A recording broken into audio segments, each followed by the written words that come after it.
gestations, one being in.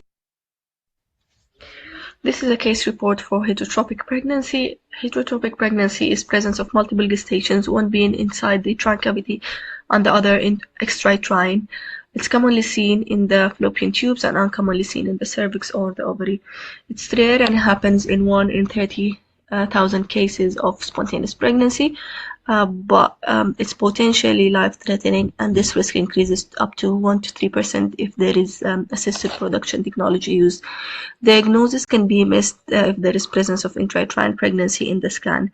Heterotopic pregnancy are usually diagnosed from 5 to 34 weeks of gestation, and there's been a report that 70% of the heterotopic pregnancy diagnosed between 5 and 8 weeks, 20% between 9 and 10 weeks, and only 10% after the 11th week.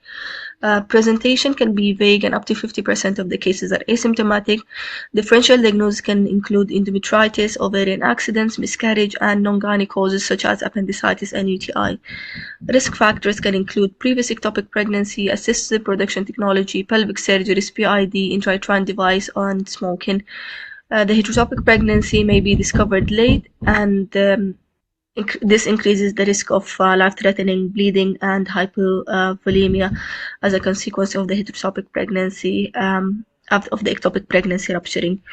We reported heterotopic pregnancy in a 39-year-old primary gravida with a spontaneous pregnancy.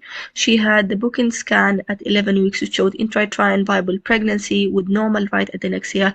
The left adnexia was not seen.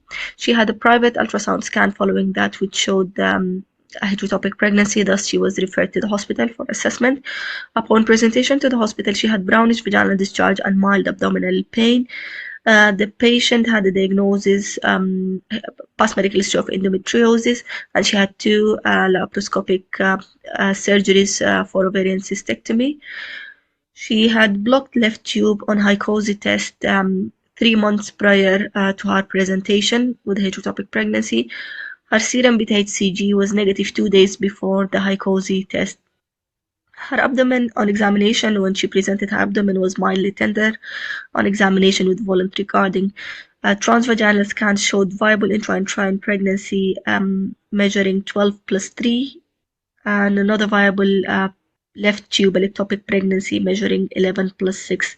She underwent laparoscopic surgery where small amount of bleeding was seen in the abdomen, and ectopic mass on the left adnexia was removed using ligature. Then the rest of the procedure was uncomplicated with 100 mL blood loss. She had bedside ultrasound scan post-op, which confirmed viable intrauterine pregnancy. On diagnosis of this heterotopic pregnancy, it was calculated based on her scan dates that she would have been at 4 weeks gestation when she had her hycosis test. It will not be known if this was the causative factor in her heterotopic pregnancy or if it would have occurred anyway.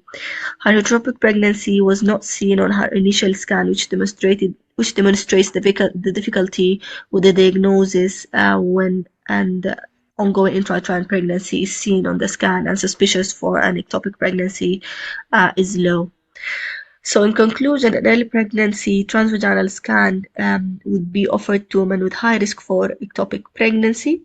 When performing ultrasound scan in early pregnancy, heterotopic pregnancy must be suspected in patients with adnexal mass, even in the absence of any risk factors.